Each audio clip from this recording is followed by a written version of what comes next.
Bonjour à toutes et bonjour à tous. On va essayer de tenir les horaires. Donc on enchaîne avec Margot Vergne, qui va nous parler de grossesse gémellaire et de molle idatiforme complète.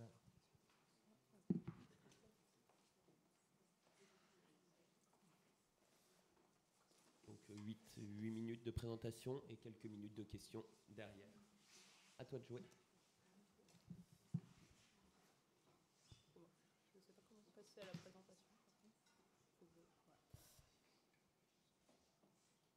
Donc, bonjour à toutes et à tous, je suis Margot Vergne, je suis docteur junior aux Hospices civils de Lyon et je vous remercie de me permettre de présenter ce travail qui était mon travail de thèse, qui concerne donc un type bien particulier de grossesse multiple qui comporte une molle idatiforme complète et un fœtus sain. On s'est intéressé donc aux complications obstétricales et oncologiques. Parle bien devant le micro. Oui, pardon. Donc, pour commencer en introduction, qu'est-ce que ce type particulier de grossesse, donc la grossesse multiple qui associe molle complète et fœtus sain? Ça arrive, bien que rarement, entre 1 sur 22 000 et 1 sur 100 000 grossesses. Donc c'est à la fois une grossesse multiple, dans le cadre d'une grossesse gémellaire bicoriale biamniotique, avec un fœtus qui est présumé sain et qui est associé donc à son placenta. Au niveau génétique, c'est donc une diploïdie biparentale, 23 chromosomes paternels, 23 chromosomes maternels, et une molle idatiforme complète avec, pour le coup, une diploïdie androgénétique, donc 46 chromosomes paternels. C'est également une maladie trophoblastique gestationnelle, puisqu'on a une molle idatiforme complète, qui va se présenter sous la forme d'un placenta avec une prolifération trophoblastique anormale et des villosités hydropiques. Voilà. Sur le plan échographique et sur le plan de l'imagerie, ça va se présenter donc comme ceci. On peut pas revenir. Excusez-moi, je vous laisse l'image. À ne pas confondre avec la molle idatiforme partielle qui peut présenter des éléments fœtaux mais qui n'a pas du tout la même origine génétique et donc pas du tout la même évolution. Je vous remets l'image. La problématique dans ce type de grossesse, elle était double. Elle est à la fois oncologique, puisque la littérature rapporte des taux de tumeurs trophoblastiques entre 19 et 55% suite à ce type de grossesse, alors que pour la molle idatiforme complète isolée, c'est 10 à 20%. Donc un risque qui est majeur et qui était souvent mis en avant dans les études des années 90 et 2000 pour justifier du taux d'interruption médicale de grossesse. Mais la problématique, elle est notamment aujourd'hui plutôt obstétricale, puisque c'est une grossesse à haut risque, avec un taux important de métrorragie, donc quel que soit le terme et l'abondance, mais plus de 50%, des prééclampsies qui sont également beaucoup plus fréquentes que même dans les grossesses gémellaires classiques, on va dire, et un taux de perte fétale qui est important, donc une grossesse avec une issue très incertaine, 40 à 77% de perte fétale, que ce soit donc des pertes fétales précoces, c'est les plus fréquentes, mais également des morts fétales in utero et des décès même néonataux liés en général à une prématurité. On a quand même 33 à 73% de naissances avant 37 semaines. C'est un type de grossesse qui est rare et ça pose problème pour que dire aux patientes, puisqu'on a assez peu d'études, 9 études majeures avec un peu moins de 250 cas au total, donc il n'y a pas vraiment de consensus sur la prise en charge et sur les conseils qu'on peut apporter aux patientes. Donc on a construit notre étude autour de deux objectifs. L'objectif principal, c'était au niveau du risque d'évolution vers une tumeur trophoblastique gestationnelle, et d'essayer d'identifier des facteurs de risque potentiels d'évolution défavorable sur le plan oncologique, et donc de pouvoir justifier ou non d'une interruption médicale de grossesse à ce motif. Et les objectifs secondaires étaient sur le plan obstétrical, la description du déroulement de ce type de grossesse et le fait d'essayer d'identifier des facteurs pronostiques de naissance viable et de naissance vivante, et également d'étudier les complications obstétricales qui sont plus fréquentes et donc d'établir une prise en charge un petit peu plus définie. Au niveau de la population de l'étude, ça a été réalisé au sein du centre de référence des maladies trophoblastiques qui se trouve à Lyon. On a inclus des patientes dont les dossiers avaient été adressés dans ce centre entre janvier 2001 et janvier 2022. On avait donc initialement 147 patientes. On a exclu les patientes qui, finalement, à la relecture anatomopathologique qui est réalisée au centre, ne correspondaient pas à ce type particulier de grossesse, donc les molles partielles et les associations, par exemple, de 2 molles partielles. Et on retrouvait 139 patientes. Sur nos 139 patientes, en termes de tumeurs trophoblastiques gestationnelles, on avait donc 32 patientes qui ont présenté une tumeur trophoblastique post-molaire. Ça fait 24%, on est plutôt dans la fourchette basse par rapport à la littérature, mais ça reste supérieur à une mole datiforme complète isolée. C'était quasi exclusivement des moles invasives ou des choriocarcinomes, toujours à bas risque. Et 100% des patientes ont eu une évolution favorable suite au traitement, avec 70% des patientes qui ont guéri suite à la première ligne de prise en charge. Au niveau des facteurs de risque qu'on a pu identifier, on a bien confirmé que le fait de réaliser une IMG, alors on met entre guillemets pour pronostic, c'est-à-dire sur les informations qui pourraient faire penser que le risque de tumeur trophoblastique serait augmenté par le fait de laisser en place la grossesse. On a bien confirmé que ce n'est pas le cas et on avait même moins de tumeurs trophoblastiques chez les patientes qui n'avaient pas réalisé d'interruption médicale de grossesse pour ce motif, bien que le recueil rétrospectif rendait un peu compliqué cette donnée. On a également identifié que chez les patientes qui n'avaient pas réalisé d'interruption médicale de grossesse, on avait des meilleures issues obstétricales, avec un taux plus important d'enfants vivant à J8, c'était le critère qu'on avait pris, et un âge gestationnel médian à l'issue de la grossesse qui était supérieur. Donc des grossesses qui ont l'air de se passer finalement mieux et avec un moindre risque de tumeur trophoblastique. Tout ça est tout de même à nuancer, encore une fois, du fait du type de recueil. Sur le plan obstétrical, on avait des caractéristiques des patientes qui correspondaient à peu près à ce qu'on retrouve dans la littérature. On avait quand même 29 grossesses, donc 21% de la série qui étaient issues d'assistance médicale à la procréation, mais on n'a pas retrouvé d'association significative et à ma connaissance, ce n'est pas rapporté dans la littérature non plus. On avait 132 grossesses gémellaires et 7 grossesses qui étaient triples ou plus. Au niveau de l'issue de grossesse, on a 22% des patientes qui avaient réalisé, donc, qui souhaitaient une interruption médicale de grossesse par rapport au pronostic défavorable, il faut bien le dire, de leur type de grossesse particulier, et 78% qui ont poursuivi la grossesse. Sur ces 78%, on a un taux de naissance vivante qui est à 42%, donc plutôt faible, avec, je le répète, un taux important d'avortement spontané, qu'il soit précoce ou tardif, donc 37%, et quand même une part non négligeable des patientes qui a dû subir une interruption médicale de grossesse pour sauvetage maternel, dans le cas de métrorragie très importante qui nécessitait des transfusions et même de chocs hémorragiques. L'âge gestationnel moyen à l'issue de la grossesse était inférieur au terme de réanimation qui est communément admis en France, mais supérieur au terme de viabilité de l'OMS, donc un petit peu plus de 23 semaines d'aménorrhée. Et on a une survie néonatale qui était donc évaluée à J8 à 35%, ce qui en fait une grossesse à très haut risque obstétrical et avec une issue vraiment incertaine. Et finalement, c'est là-dessus que les patientes sont plus à même de souhaiter finalement ne pas poursuivre cette grossesse. Les complications obstétricales étaient nombreuses. On a eu 18 prééclampsies, donc ça représente quand même 17% de la série. Et chose qui n'avait pas trop été notée dans la littérature, on a eu 29% d'hémorragie du postpartum, alors qu'on avait défini comme des pertes sanguines supérieures à 500, soit lors de la naissance, soit lors de l'évacuation de la grossesse, puisqu'il y avait eu des pertes fétales et des interruptions médicales de grossesse au premier trimestre. On a même 17%, donc 18 patientes qui ont présenté des pertes supérieures à 1 litre. Donc ça, c'est vraiment des choses qu'il va falloir prendre en compte quand on est confronté à ce type de grossesse au moment de la prise en charge, que ce soit une interruption de grossesse ou un accouchement. Au niveau des choses qui étaient significatives sur les facteurs obstétricaux, on a remarqué que le taux d'HCG en MOM qui avait été évalué au premier trimestre dans le dépistage, dans le screening de la trisomie 21, était significativement plus faible chez les patientes qui avaient finalement une naissance viable, donc supérieure à 24 semaines, et également sur le taux de survie néonatale donc, au 8e jour. C'est quelque chose qui n'avait pas trop été étudié encore et qui demande de plus gros effectifs, mais ça pourrait nous aider à déterminer des facteurs de meilleure évolution et donc à affiner un petit peu le conseil qu'on peut apporter aux patientes. Donc les points clés, donc ce type de grossesse multiple qui associe la mole datiforme complète et le fœtus sain, il faut la prendre en charge à la fois sur le plan de la maladie trophoblastique gestationnelle, avec donc le risque de tumeur trophoblastique qui est très augmenté même par rapport à la mole datiforme complète, et qui n'est pas influencé, et c'est ça qui est important et à retenir, par l'issue de la grossesse et le choix de réaliser ou non une interruption médicale de grossesse.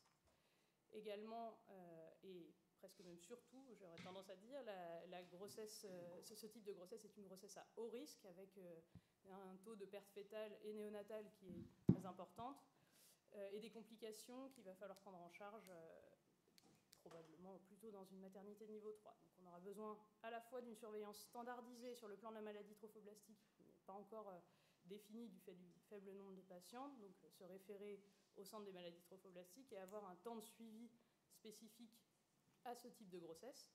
Et sur le plan obstétrical, un suivi en niveau 3 avec la possibilité de prévenir le risque d'hémorragie de la délivrance sévère, de mettre éventuellement des culots globulaires en réserve, d'avoir un accès à un bloc opératoire pour un geste d'hémostase, et donc d'encadrer en fait l'accouchement ou l'évacuation de la grossesse.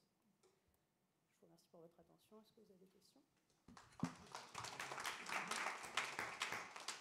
Merci pour cette étude très intéressante. On a le temps pour une seule question, parce qu'on a dépassé le temps de présentation. Le micro est juste derrière le ouais, c'est pas un micro mobile.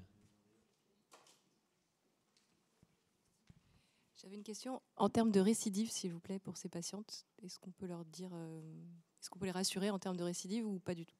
Oui, en termes de récidive, alors que ce soit sur notre série ou dans la littérature, on n'a pas de risque identifié en fait de récidive. Après, on sait que le fait de présenter une molydatiforme complète, qu'elle soit associée ou non à un fœtus sain, augmente un facteur presque 20 le taux de molydatiforme complète. Donc on peut supposer qu'on est à peu près dans les mêmes cas. Mais sur ce type particulier de grossesse, il n'y a pas de surrisque identifié en tout cas. Merci beaucoup. Merci. Donc on enchaîne avec Anne Pinton. Anne Pinton est-elle là ? Elle a demandé à ce que ça soit décalé. On va continuer avec Maureen Gaugry, alors de Toulouse, qui va nous parler de saignement au 3e trimestre de la grossesse.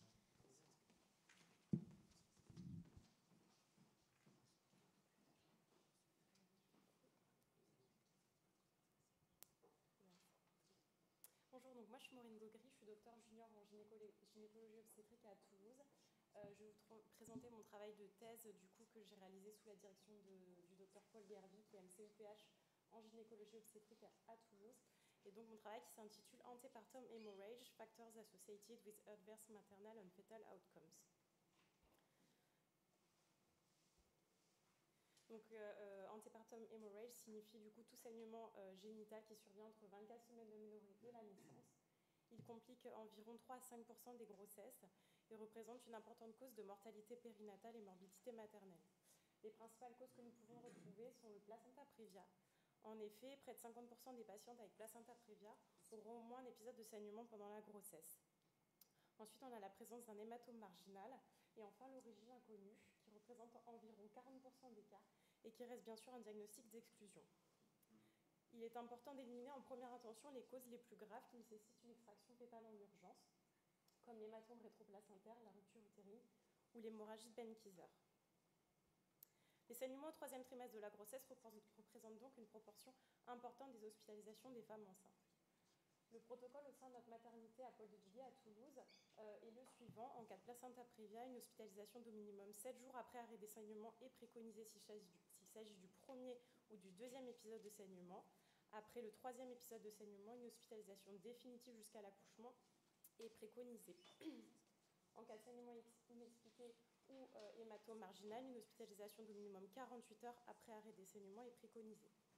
Cependant, il n'existe pas de recommandations précises des sociétés savantes sur le management des saignements au 3e trimestre de la grossesse, que ce soit sur le pronostic, le bénéfice et la durée d'hospitalisation. Donc, l'objectif de notre étude était donc d'évaluer les facteurs associés à un accouchement dans les 7 jours en cas de saignement entre 24 semaines d'aménorrhée et 37 semaines d'aménorrhée en fonction de l'étiologie et secondairement d'analyser les tissus materno-fétales. Donc, concernant notre étude, il s'agit d'une étude de cohorte rétrospective unicentrique menée au sein de notre maternité Paul de Villiers à Toulouse, qui est une maternité de niveau 3 réalisant près de 5000 accouchements par an. Nous avons donc inclus toutes les patientes hospitalisées pour premier épisode de saignement entre 24 semaines d'aménorrhée et 37 semaines d'aménorrhée, de janvier 2015 à décembre 2019, que nous avons réparti selon 3 groupes en fonction de la cause du saignement. Donc placenta prévia, hématome marginal et origine inconnue. Notre critère de jugement principal était donc tout accouchement survenant dans les 7 jours suivant l'hospitalisation. Et nos critères de jugement secondaire étaient tout accouchement survenant dans les 48 heures suivant l'hospitalisation et aussi les issues materno-fétales. Donc voici notre diagramme de flux. Notre population d'études comprenait donc 300 patientes et nous avons exclu 50 patientes pour l'analyse des critères de jugement secondaire qui n'ont pas accouché dans notre maternité. Donc, concernant les résultats de notre étude, les principales issues maternelles et fétales en fonction de l'étiologie du saignement retrouvent un taux d'hémorragie du postpartum, enfin retrouvent des issues maternelles et fétales plus défavorables dans le groupe placenta prévia et hématome marginal, avec un taux d'hémorragie du postpartum et donc de transfusion plus important et un taux de prématurité avant 34 semaines d'aménorrhée et 37 semaines d'aménorrhée également plus important, et donc un plus petit poids de naissance. En analyse univariée, considérant le critère de jugement principal, on constate que l'origine placenta prévia n'est pas associée à un risque augmenté d'accoucher dans les 7 jours. En revanche, l'hématome marginal est associé à une augmentation de ce risque.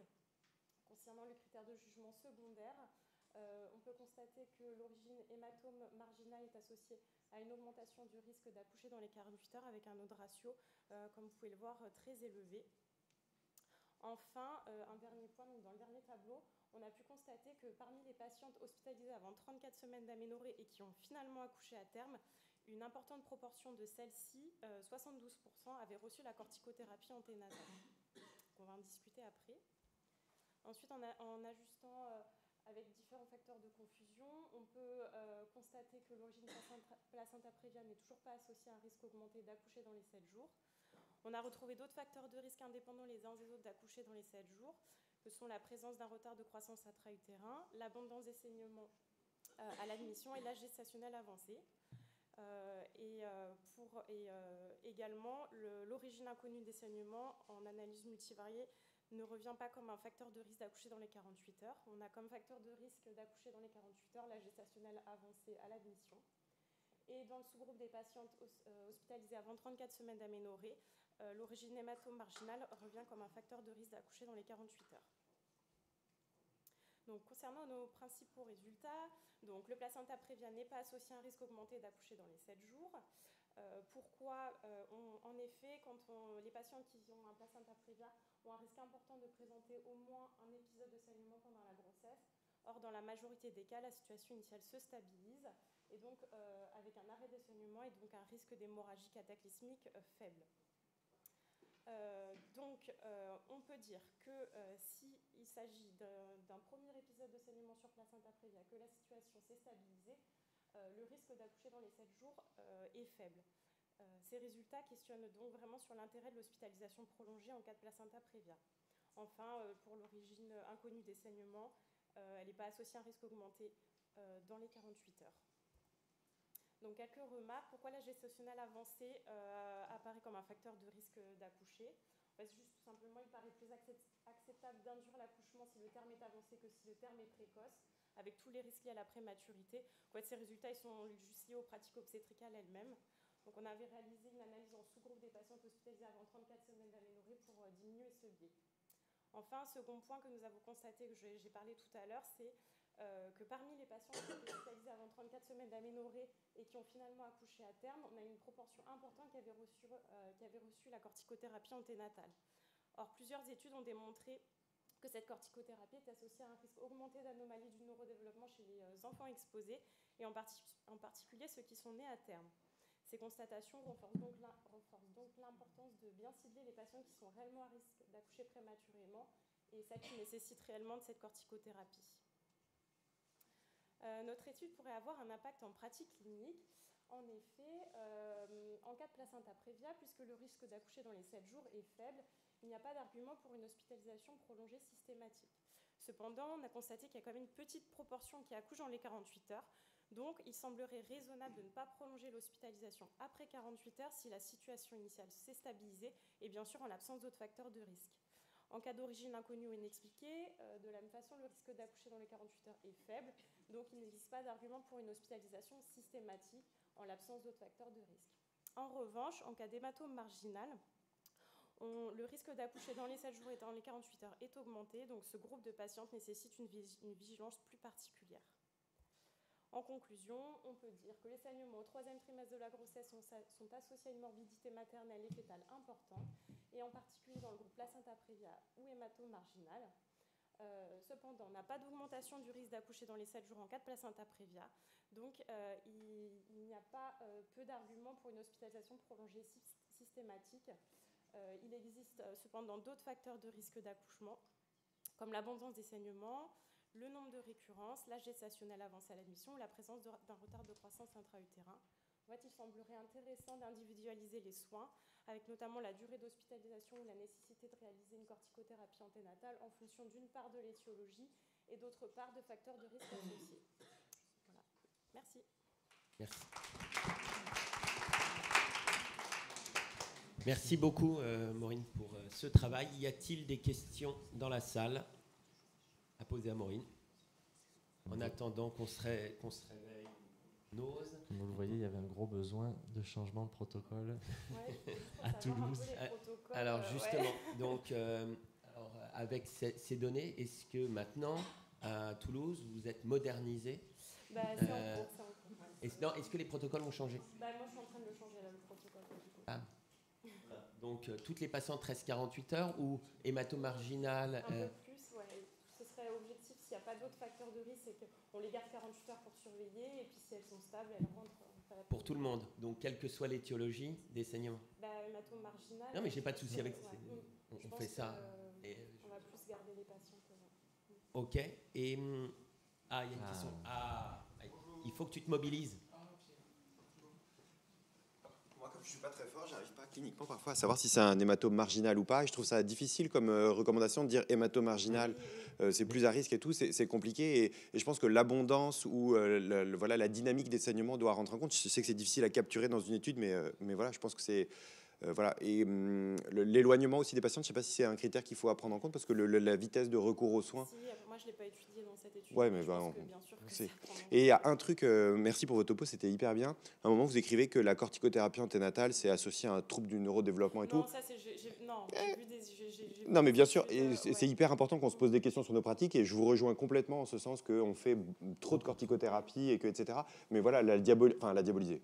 J'exagère. Mais voilà, mais je pense que c'est important de dire que voilà, ça sauve des vies. C'est le seul, en plus, c'est le seul médicament qu'on a vraiment bien, nous. Mais pour rebondir sur ce que dit Pierre, comment tu cibles mieux? Parce que tu marques, alors mieux cibler la corticothérapie, puisque 8 fois sur 10, on le fait pour rien. Et alors tu cibles comment maintenant? Qu'est-ce que vous avez changé? Si elle vient dans une mare de sang, tu lui dis je fais les corticos. Celle qui a un peu saignoté, tu dis je la garde, mais je lui fais pas. Non, mais on se pose exactement tous cette même question, et on a vachement diminué. Donc comment vous ciblez mieux maintenant à Toulouse? On cible mieux sur les prévias.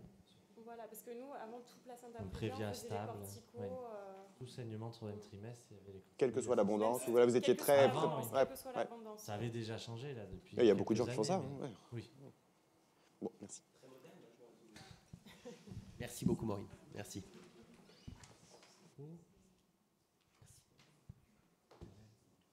C'est au tour d'Isabelle Attali, qui va nous parler de la classification de Grenoble des déclenchements.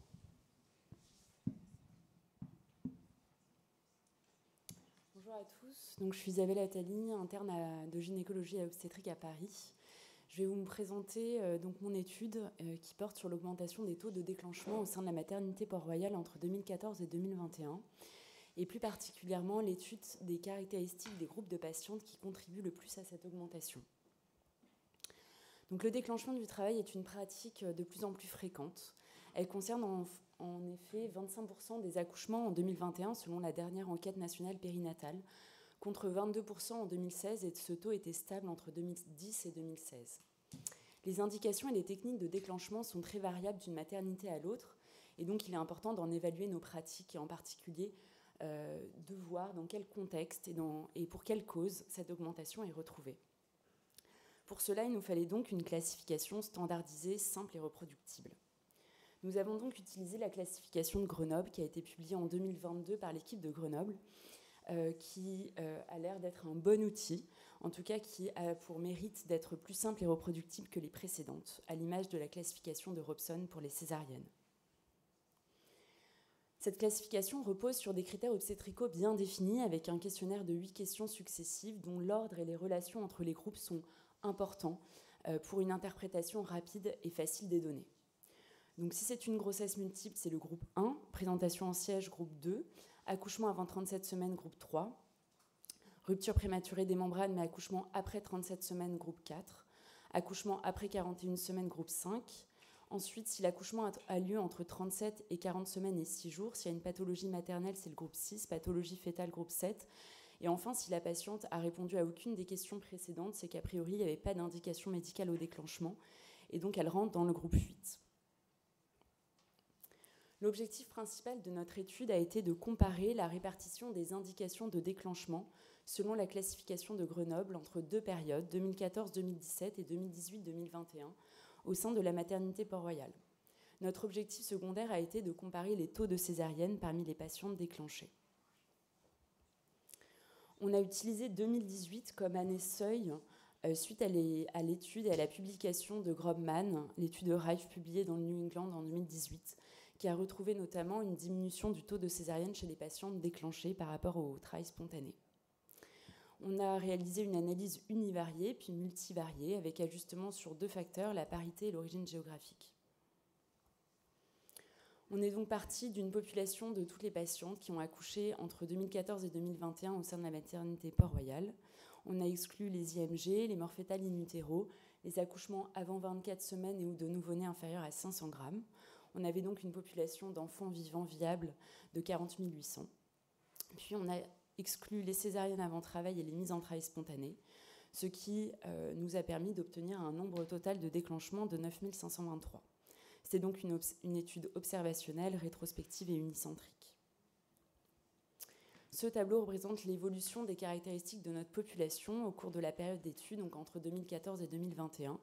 Globalement, nous n'avons pas de différence majeure entre les groupes et au fil des années, si ce n'est un peu plus de patientes d'origine de France métropolitaine et un peu moins de patientes primipares.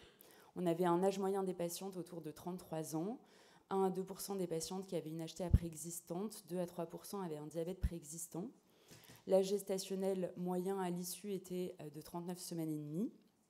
On avait 60% de voix basse spontanée, 10% de voix basse instrumentale et autour de 25 à 30% de césarienne, avec un poids du nouveau-né moyen de 3,3 kg. Donc ceci représente l'évolution des taux de déclenchement et de césarienne à Port-Royal. Donc pour une maternité qui compte autour de 5000 accouchements par an, on a un taux de déclenchement qui a franchement augmenté au cours des années, qui est passé de 19 à 27%, avec une plus franche augmentation à partir de 2018.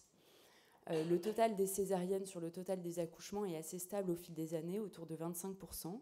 Et par contre, les césariennes, parmi les déclenchements, on a une tendance à la diminution avec un taux qui passe de autour de 28% à 25%, ça je vais y revenir. Donc ceci représente l'évolution de la répartition des différentes catégories de la classification de Grenoble parmi donc les patientes déclenchées. On a donc 2 périodes de comparaison, 2014-2017, 2018-2021. Chaque histogramme représente la totalité des déclenchements sur la période. Chaque patiente est donc attribuée à un groupe de la classification, sauf certaines qu'on n'a pas pu classer, qui sont en grise à droite, autour de 5%, 4%. Et chaque groupe de la classification de Grenoble représente donc une part des déclenchements totaux. On avait donc un peu plus de déclenchements dans la deuxième période, pour siège, donc le groupe orange, et pour pathologie fœtale, le groupe 7, le groupe bleu foncé. On avait un peu moins de déclenchement pour les groupes accouchement après 41 semaines et accouchement pour pathologie maternelle et une stabilité des autres groupes. Donc des groupes 1, grossesse multiple, groupe 3, accouchement avant 37 semaines, groupe 4, c'est rupture prématurée des membranes et accouchement après 37 semaines, et le groupe 8, donc finalement sans indication médicale, ce taux était également stable. Si on prend du recul et on regarde parmi le total des accouchements cette fois, on a donc une augmentation du taux de déclenchement qui passe de 21 à 25% au cours des 2 périodes, avec une augmentation de la part de chaque groupe de la classification de Grenoble, et une augmentation plus franche pour les groupes sièges, donc groupe 2, pathologie fœtale, groupe 3, et le groupe 4, donc rupture prématurée des membranes et accouchement après 37 semaines. Cette fois, concernant le taux de césarienne parmi les patients déclenchés, donc toujours selon la classification de Grenoble, on a une franche diminution du taux de césarienne entre les deux périodes, avec un taux qui passe de 27% à 24% en analyse univariée, et une diminution de quasiment tous les groupes de la classification de Grenoble. Une plus franche diminution, en tout cas de manière significative, pour les groupes grossesse multiple, pathologie maternelle et pathologie fœtale à la limite de la significativité. Et ces résultats sont également retrouvés en analyse ajustée donc sur nos deux paramètres, la parité et l'origine géographique.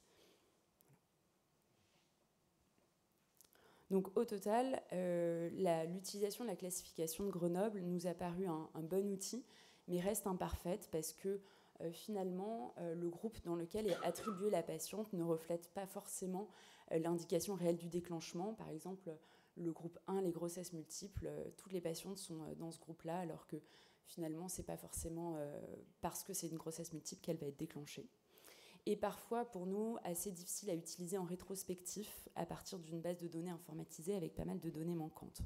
Donc il serait peut-être intéressant de l'implémenter dans des logiciels pour améliorer l'exhaustivité et la reproductibilité de nos résultats. Elle nous a également permis de cibler certains groupes pour les analyser plus précisément. En effet, on voulait essayer de retrouver pourquoi on avait plus déclenché pour pathologie fœtale. Donc on a essayé de retrouver les différents sous-groupes avec les indications plus précises de déclenchement, mais on n'y a pas vraiment réussi parce qu'on avait trop de données manquantes de nouveau. Et enfin, il n'est pas forcément facile d'interpréter les évolutions, car chaque groupe de la classification de Grenoble représente une part des déclenchements totaux, et on n'a pas pour chaque groupe le taux de déclenchement sur le taux d'accouchement total de ce groupe-là. Donc au total, on a donc une augmentation à Port-Royal du taux global de déclenchement qui est passé de 19 à 27%. Les principales indications de déclenchement étaient le terme dépassé, la rupture prématurée des membranes avec un accouchement après 37 semaines ou la présence d'une pathologie maternelle.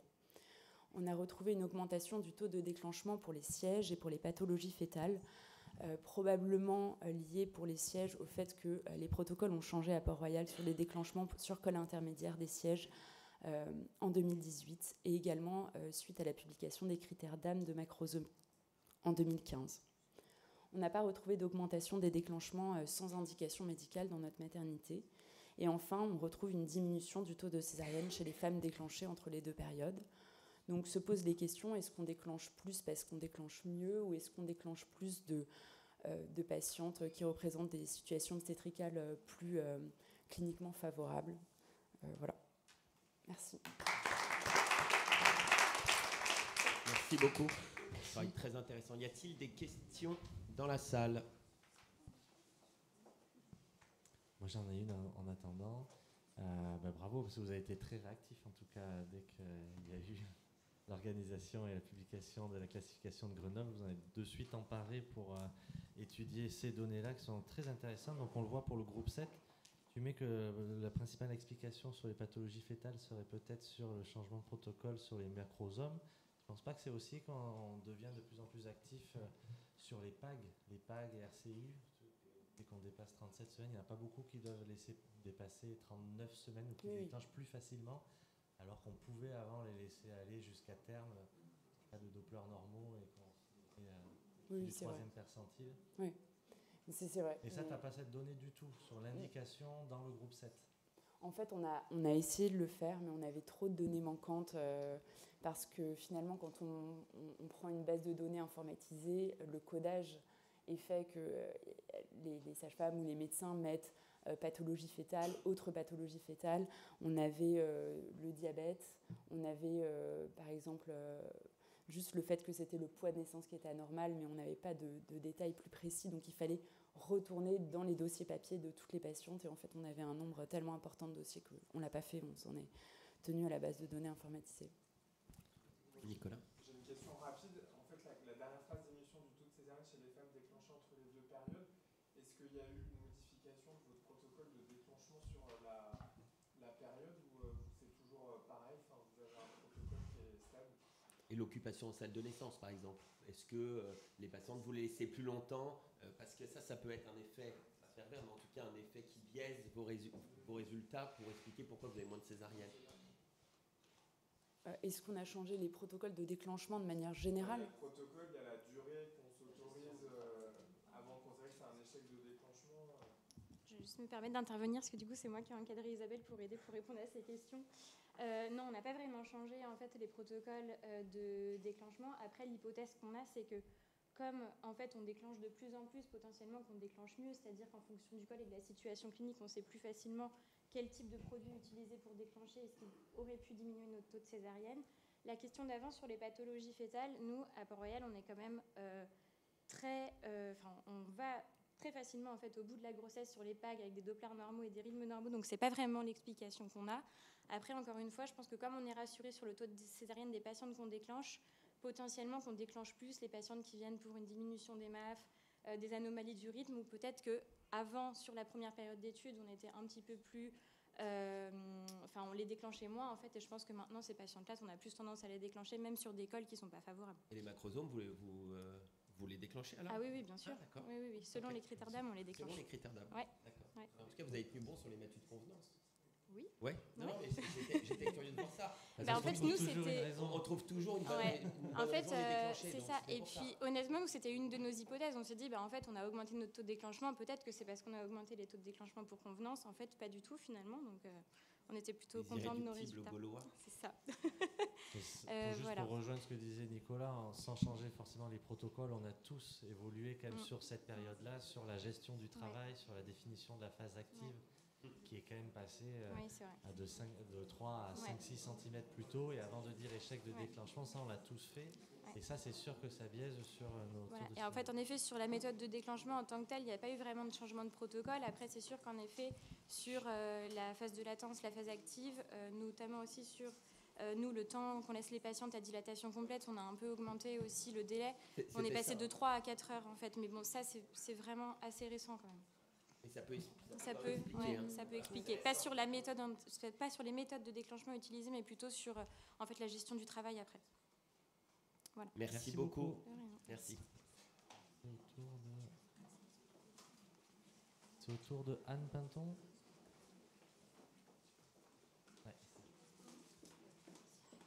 Anne Pinton va nous parler des risques d'hémorragie sévère du postpartum selon le type d'hystérotomie. Crânio-caudale ou transversale, à toi de jouer. Bonjour. Bonjour à tous. Donc, je vais présenter en fait la thèse d'Estelle Sestito qui n'a pas pu être là et que j'avais donc encadrée pour sa thèse, qui était sur l'élargissement de l'hystérotomie crânio-caudale ou transversale et les pertes sanguines, pertes césariennes. Donc, le contexte est la césarienne, donc c'est quand même une intervention fréquente. Sur la dernière ENP, c'est 21% des naissances. L'hémorragie du postpartum, c'est aussi une complication fréquente. C'est 11% des femmes et elle est sévère dans 3% des cas. Donc effectivement, depuis, il y a plusieurs textes, mais donc la césarienne, c'est connu pour être une intervention à risque hémorragique de deux types, sur l'atonie utérine et aussi sur les plaies chirurgicales. Et effectivement, il y a plus de risque hémorragique en cas d'urgence, d'une césarienne en urgence que programmée. Donc depuis 2004, la prévention de l'HPP, il était recommandé de mettre de l'ocytocine et de faire une délivrance par traction dirigée du cordon. Et les RPC de 2022 sur la césarienne ont redonné aussi des recommandations pour la césarienne, en préférant donc la technique de Misgab-Ladage, de faire l'hystérotomie au doigt plutôt qu'au ciseau, et de faire l'élargissement de l'hystérotomie de façon plutôt crânio-caudale que transversale. Cette dernière recommandation, elle repose en fait sur une méta-analyse et un essai où il s'était intéressé, donc le dernier essai s'était intéressé sur le critère de jugement principal, c'était le delta d'hémoglobine, selon le type d'élargissement de l'hystérotomie, et ne retrouvait pas en fait de différence significative. Et la méta-analyse s'était intéressée sur le critère de jugement principal, c'était sur les pertes sanguines. Et là, il retrouvait une différence significative en faveur de l'élargissement crânio-caudal, mais sur un différentiel donc de 60 millilitres sur les pertes sanguines. Donc c'est quand même peu probant cliniquement. Donc l'objectif de notre étude, c'était de comparer ces deux techniques d'extension de l'hystérotomie en césarienne, donc transversale ou crânio-caudale, et de regarder sur l'hémorragie du postpartum sévère qu'on a définie comme étant une perte sanguine supérieure ou égale à 1000 cc. Donc pour ça, on a fait une étude observationnelle au CHU de Trousseau. On a fait un recueil prospectif de toutes les césariennes entre novembre 2020 et 2021. Donc c'était des grossesses singletons après 30 semaines d'aménorrhée. On avait calculé à peu près un nombre de sujets nécessaires de 416 par groupe. On a fait une analyse univariée, puis multivariée. On avait exclu donc toutes les femmes chez qui il y avait une hystérotomie qui avait été faite au ciseau ou élargie au ciseau, les femmes qui avaient un placenta prévia ou des troubles de la coagulation connus. Notre critère de jugement principal, donc, c'était l'hémorragie sévère définie par un saignement supérieur à 1000 cc. Les critères de jugement secondaire, c'était les transfusions sanguines, les complications chirurgicales, lésions des pédicules, refends et la variation du taux d'hémoglobine. Au total, il y a eu 952 césariennes. Et on en a exclu 100, et donc 851. Et il y en avait donc 404 qui avaient un élargissement transversal, 47%, et 446 qui avaient un élargissement crânio-caudal, 52,5%. Quand on regarde notre critère de jugement principal, il n'y avait pas de différence significative. Globalement, c'est des femmes qui vont saigner à peu près donc 400 ml dans les deux groupes. Et on avait 12% de femmes qui avaient un saignement supérieur à 1000 cc dans l'hystérotomie transversale et 13,9% dans l'hystérotomie crânio-caudale. Et quand on s'intéresse aux pertes à plus d'1,5 litre, c'est pareil, il n'y avait pas de différence significative entre les deux groupes. Sur nos critères de jugement secondaire, sur la transfusion non plus, il n'y avait pas de différence significative. Sur la lésion des pédicules utérins non plus. Et sur les traits de refend non plus. Par contre, on retrouvait une différence significative sur les sutures chirurgicales complémentaires. Ça veut dire refaire quelques points. On a inclus tout ça. C'était un ou plusieurs points. Et là, il y avait donc en faveur de l'hystérotomie crânio-caudale. C'était que 26% des femmes contre 36,9%. Et sur le delta d'hémoglobine, il n'y avait pas non plus de différence significative. Sur l'analyse multivariée, on a choisi les variables en fonction de l'analyse univariée et en fonction des critères qui ressortent dans la littérature qui sont connus comme étant pourvoyeurs d'hémorragie du postpartum. Et donc, on a pris l'âge gestationnel de la césarienne, le type d'hystérotomie, l'âge maternel, le type de césarienne si elle avait été faite pendant le travail ou en dehors du travail, et l'indice de masse corporelle. Et ça ressortait pas... il y a l'élargissement crânio-caudal ou transversal n'était pas du tout associé de façon univariée ou multivariée. En discussion, cette étude, elle a un effectif qui est assez important. Il y a eu un recueil qui a été fait en systématique, en prospectif. On avait peu de critères d'exclusion, donc c'est assez représentatif de la population des césariennes. La répartition, c'était assez intéressant de voir qu'elle était assez équilibrée entre les deux groupes. Finalement, sur un même centre, il y a quasiment 50% des gynécologues qui font d'une certaine façon et 50% de l'autre. Il nous semblait que notre critère clinique de jugement principal, il est vraiment cliniquement pertinent avec ces saignements supérieurs à 1000. Après, ça reste une étude observationnelle. On n'a pas randomisé, il n'y a pas d'aveugle. Le taux d'HPP, alors on peut discuter pas mal de points. Donc là, j'en ai mis 2. Là, d'abord, le taux d'HPP sévère de 13% quand même. Donc 13% de nos césariennes saignent plus de 1000 millilitres. Est-ce que c'est beaucoup? Et est-ce qu'on n'a pas surestimé les pertes sanguines? Effectivement, dans notre centre, nous, on pèse systématiquement les champs. Le liquide, normalement, il est retiré. L'infirmière du bloc retire le volume de liquide amniotique. Mais c'est vrai qu'on fait attention à vraiment bien aspirer le sang dans les poches et on pèse les champs de façon systématique. Quand on regarde par contre le volume de sang perdu, les pertes sanguines, elles sont superposables aux autres études. Et sur l'hémorragie à plus de 1500, nous on avait 2,9 et 3,5. Et l'étude de Chromie, c'était 0,2 et 2. Donc c'est vrai que c'est un peu plus. Notre taux de césarienne, il est de 28% dans notre population. C'est supérieur au taux national. Après, ça reste une maternité niveau 3.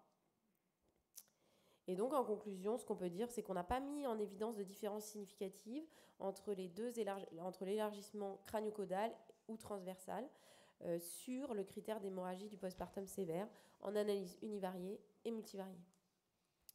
Je vous remercie. Merci beaucoup. Y a-t-il des questions dans la salle? Ouais, mais tu es juge et parti. Félicitations pour ce très beau topo. Sur les critères d'ajustement, Oui. si je veux bien remettre le. Je ne sais pas si vous avez mis beaucoup de critères qui étaient en lien avec l'HPP, genre la parité, le poids fœtal. L'atonie. L'atonie. L'atonie. Ouais, enfin des choses qui sont facteurs de risque d'atonie et qui du coup, Oui. sur l'hémorragie, vous n'avez pas mis dans les. Oui. Donc ça, c'est une première. On pourrait, c'est vrai que c'est encore en discussion des critères à mettre. C'est vrai qu'on avait mis l'âge, la parité. Alors en univarié, ça ressortait pas significatif. Et c'est vrai que comme c'est corrélé quand même aussi à l'âge maternel, je l'avais pas mis, mais on pourrait. Et après, il y avait d'autres critères qu'on peut discuter. Il y a aussi, c'était intéressant, de la césarienne à dilatation complète, ça ressortait, l'ocytocine. Mais tout ça, c'est des femmes qui sont en travail. Donc j'avais fait une analyse en sous-groupe. Et ça, le type d'hystérotomie ne ressortait toujours pas. Mais effectivement.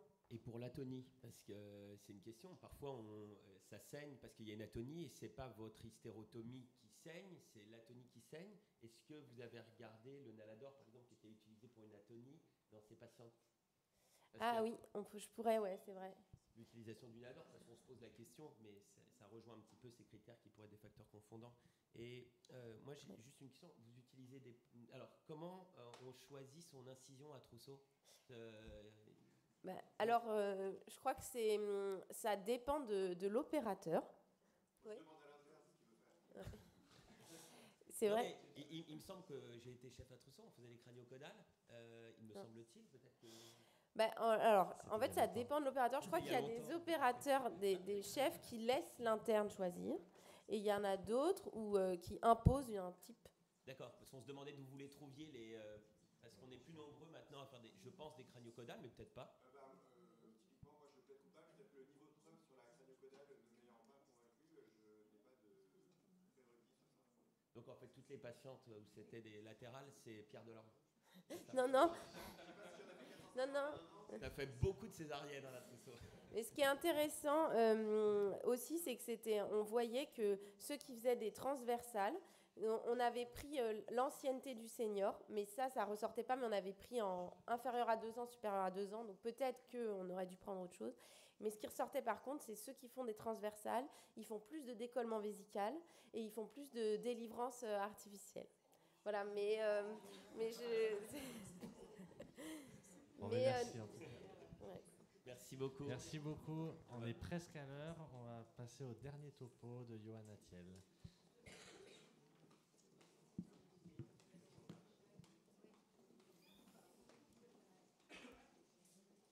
Alors je vais essayer de faire vite parce qu'on a tous faim. Donc je suis Johan Attiel, je suis gynécologue obstétricien à Paris.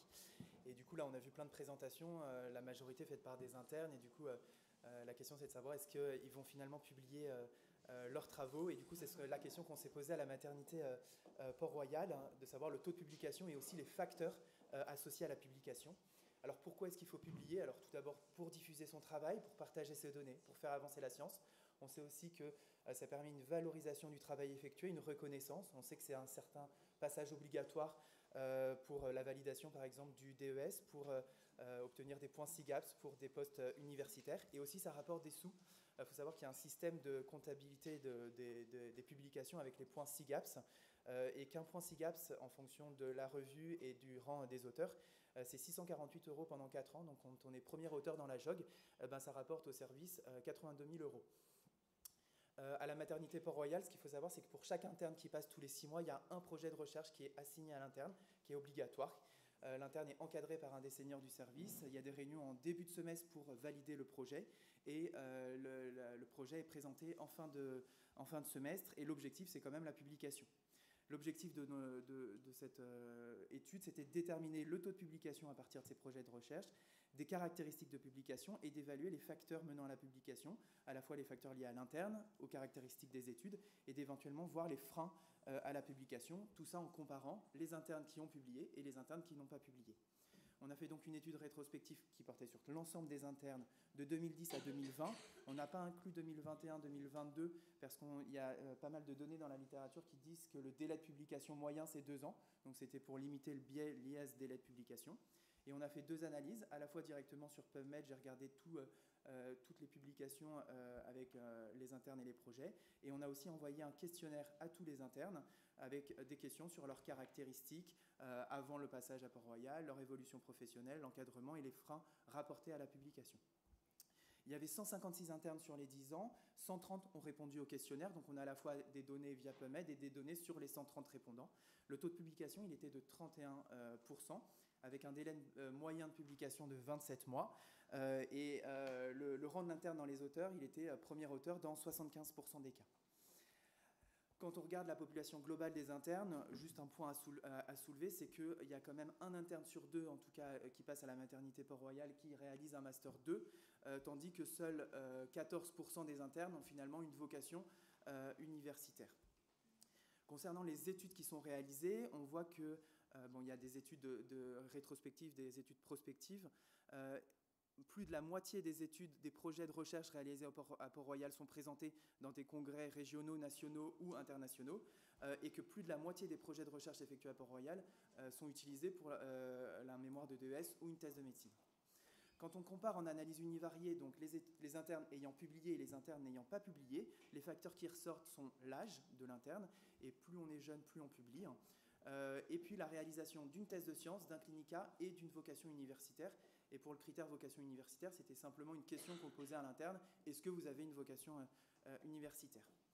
Concernant les caractéristiques de l'étude, on voit que plus on fait d'études prospectives observationnelles, plus on a de chances de publier, plus on inclut de patientes, plus on a de chances de publier. Et l'utilisation pour un mémoire et ou une thèse de médecine est aussi associée à plus de publications. Ça, c'est très discutable par rapport au soutien de l'encadrant. Donc on voit qu'il y a une différence significative entre les internes qui ont publié et les internes qui n'ont pas publié. Alors bien sûr, ça c'est vraiment très discutable parce qu'il y a forcément un biais lié au fait que l'interne qui a publié s'est forcément senti beaucoup plus soutenu que l'interne qui n'a pas publié.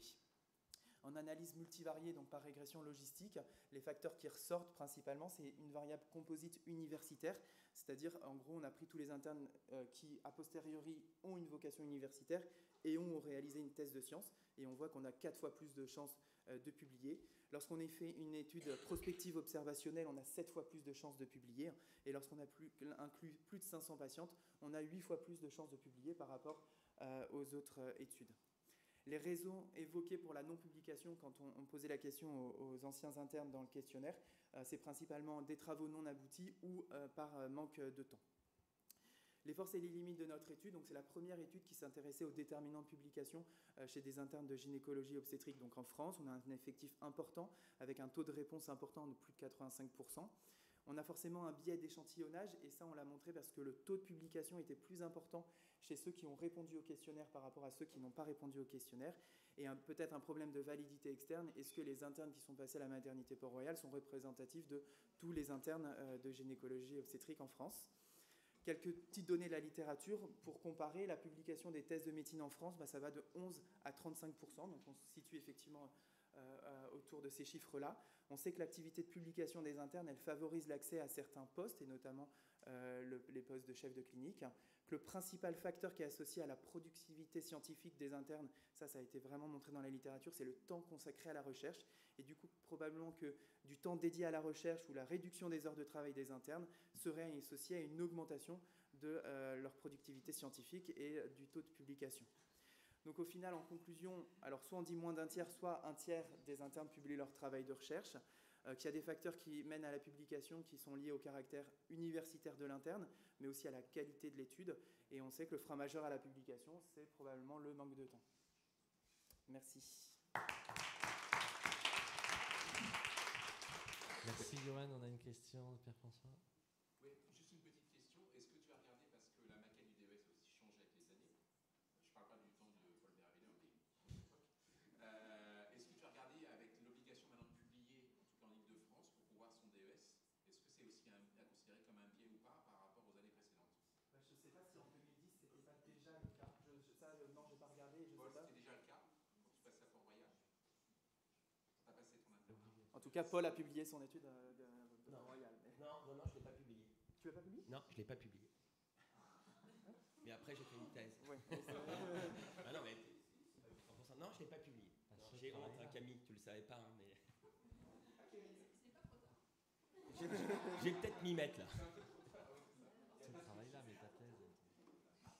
Et juste, est-ce que la période des 48 heures hebdo, parce que j'ai mal vu le début de l'étude, est-ce que le fait que les internes passent en 48 heures hebdo, car quand je ne suis passé à Port-Royal en l'occurrence, il n'y avait pas de 48 heures hebdo, il n'y avait pas de repos de sécurité, et voilà. Donc, est-ce que le fait, et c'est une vraie question, parce que normalement maintenant les internes, on doit leur laisser ce temps-là pour la recherche, pour faire ce qu'ils veulent, etc. Est-ce qu'on sait sur la période s'ils ont un peu plus publié depuis qu'ils sont en 48 heures hebdo, où ça sert Alors, on a un peu le taux de publication en fonction des années, mais c'était difficile de conclure. Ça, c'est le taux de publication sur les années. Mais en fait, il y a des effectifs qui sont très différents parce que maintenant, on a quasiment 8 à 10 internes, alors qu'en 2010, c'était 5-6 internes. Donc, c'est difficile d'évaluer ça. Et après, le temps des 48 heures, c'est toujours pas forcément très respecté. On n'a pas l'impression qu'il y ait une explosion du taux de publication. Voilà. Non, ouais. Pas l'impression. Non. Est-ce qu'il y a d'autres questions? Ça mérite quand même d'être fait au national, parce que c'est sûr que la validité externe des personnes qui passent, il y a un biais, à mon avis, des personnes qui passent à Port-Royal. Tu as vu le nombre de Master 2, 50%. Alors peut-être que c'est pareil ailleurs, mais j'en doute. Pas d'autres questions?